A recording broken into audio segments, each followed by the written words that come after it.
So, Ford v Ferrari.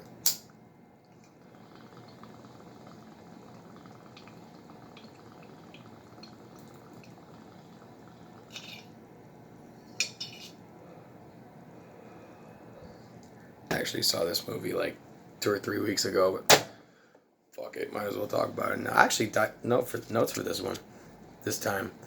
I still got a sore throat and wheezing and all that sort of bullshit, so still not gonna sound pleasant. So fuck it, I'll make this brief. It was I didn't get to see it in IMAX or a big really huge like D-box or what do they call it at the Regal, RPX type of screen, but I did see it at the Regal because I got one of those gift cards at Christmas. And it's an easy film. This is probably one of the best things I can say about it is, and again, I'm talking about Ford v Ferrari. It's a really easy film to recommend to people who aren't gearheads, like people who aren't really into cars.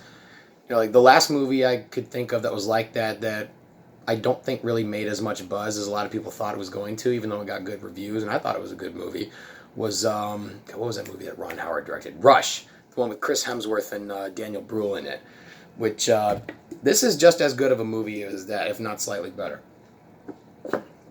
Because not only is it an easy movie to recommend to people who aren't really into cars, people who like that could watch this and go, wow, I get it now. It's exciting. The way it's portrayed and the way it's executed is very on point. I really like the direction. I like James Mangold's way of doing things for this.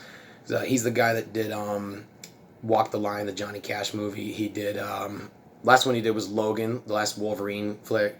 Absolutely loved Logan, by the way. And he also did another movie with Christian Bale. That one, oh yeah, with him and Russell Crowe, 3:10 to Yuma, which was a remake, a Western remake, but it was a good remake. Speaking of Christian Bale, him playing Ken Miles and Matt Damon playing Carol Shelby, they are both great in this, as expected. But their chemistry in this is what really makes it click. And them really getting into the specifics and mechanics of how cars like this were supposed to work and how dangerous it was to work them and to be inside of them and to be racing them at 200 miles per hour plus.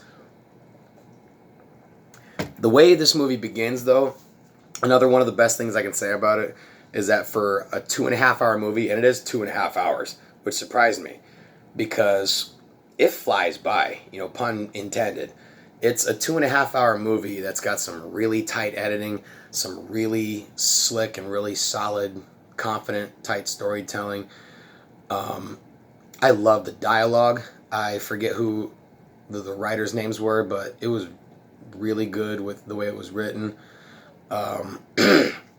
Lee Iacocca, who in the beginning is played by John Bernthal, who's really good in this. He doesn't, do what John Bernthal typically does, which I like seeing him branch out more, because I think the last thing I saw him was, The Punisher.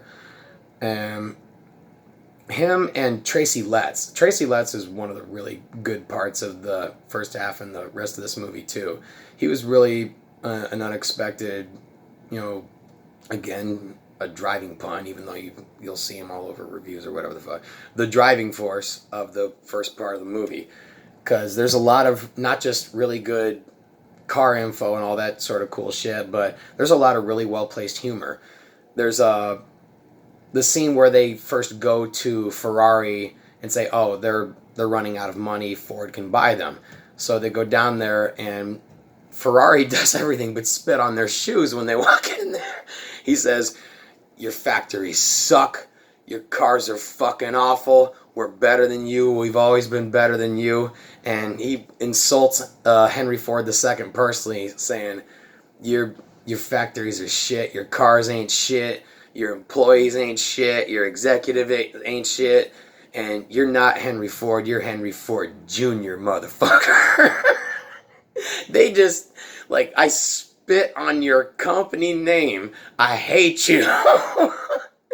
just made them just the most insulting, just, oh my God, it was so, it made it that much more like, oh, okay, what, you gonna play it like that, huh? So we're okay, we're gonna build a car, not only, fuck it, we're not gonna buy you anymore, we're gonna build a car better than yours, and we're gonna do it in just a month and a half's time.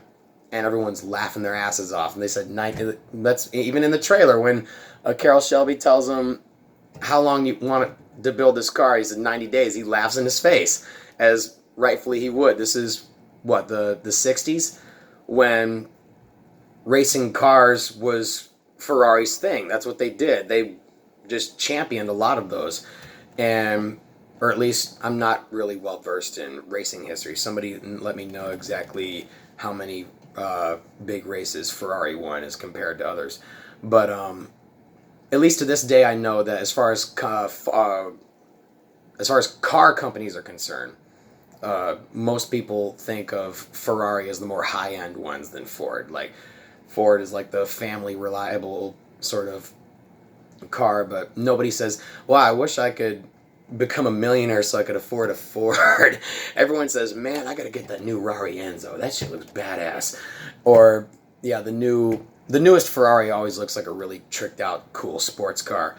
But car shit aside, the characters and the way the story is told is what makes it really entertaining. It's like a sports drama, and it is. You know, it's a racing sports drama, but there's a lot of lack of all this sort of cliches that you would typically see. There's a lot of old school type of tropes in there too, but the one that it avoids that is I'm very thankful for, is it avoided the trope of the unnecessary subplot divergence. You know, getting off into lands unknown as far as writing goes. You know, like, where's this story coming from, or why is this attached to this? It's pretty straightforward. You know, they get into building this really cool Ford car that can win at Le Mans. I forget exactly what year. I think it was 1966. But Carroll Shelby himself is not racing because at the beginning of the story it's told that in the late 50s he stopped racing because when you race at 150 miles an hour over and over and over again, it's not exactly the best for your heart. Like, the doctor tells him, it's your ticker can't take it anymore. If you race like that an X amount of number of times, you will literally kill yourself. You need to slow the fuck down. So he goes, okay, I not only need to get back on my feet and show people what Ford can really do, I need a really good driver. And unfortunately, that driver they need is kind of a dickhead. The guy Christian Bale, even though he's the most entertaining part about this, and he is definitely one of the best things about the movie, Ken Miles, most of the shit they say about him is true. He's very brash. He's that, you know, that limey Brit with an attitude, that stiff upper lip. He doesn't take shit from anybody. He's always willing to start a fight with somebody. Throws a fucking wrench at people when they don't even do nothing. He breaks his own car doing so. But yeah, their relationship, Shelby's and Miles, as completely different types of people as they are, is what really makes it work. And the racing scenes in particular, even though I know that there is computer generated imagery or CGI or whatever the hell used in the racing scenes, I know they can't do a lot of those like accurate. They got to do what they can with movie technology and whatever the shit they do. But it looked really, really well done, like incredibly well executed. Like I said, I love the way James Mangold, it's like, it wasn't a D-box seat, but it might as well have been. Like, you just plopped your ass right in the car seat with whoever's driving, and you're like Tracy Letts in that one scene of the trailer where he's just, fuck, shit, what the fuck? And he just ends up crying. He's like, I wish my daddy saw us doing it like this. Just losing his mind, and Matt Damon's like, okay, I'm just gonna let him have his moment. It's a really cool sort of way it really puts you in that sort of experience of how not only exciting and thrilling it can be, but how dangerous. And like there's just a couple inches away from that steering wheel and fucking death. And I guess that's why, I don't know, NASCAR has so many fans. I've never been a big NASCAR fan, but anybody who is, let me know if that's exciting, you know. But this one, the 24-hour Le Mans, the way it's, at least the way it's told in the movie, is really, really exciting to watch. And like I said, for a 2.5 hour movie, it really just breezes on through. And overall, the acting is splendid, top notch. Uh, Direction is on point. The writing is on point, and the period detail is really finely done.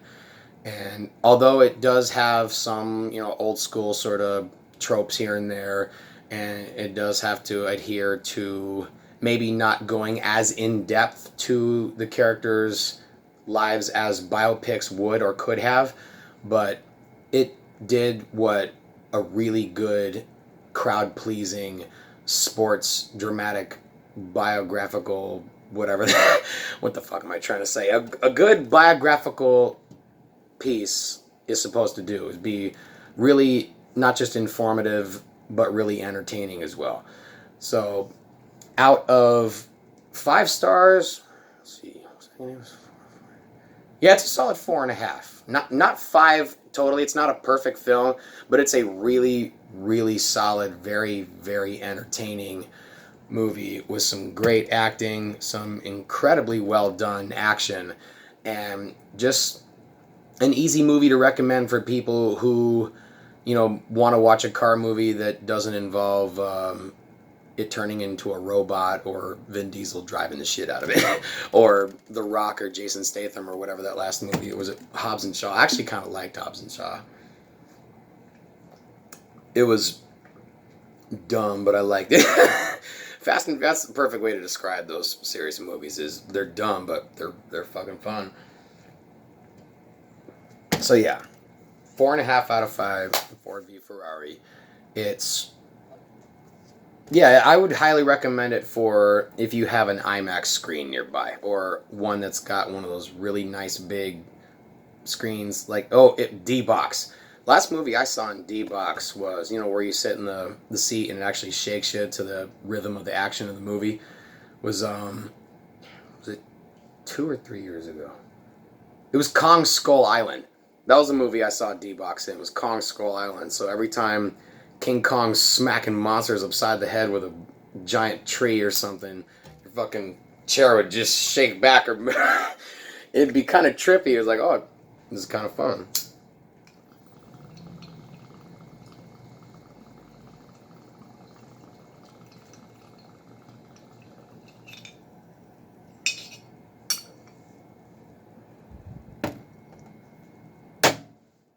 Good shit. Thanks for listening.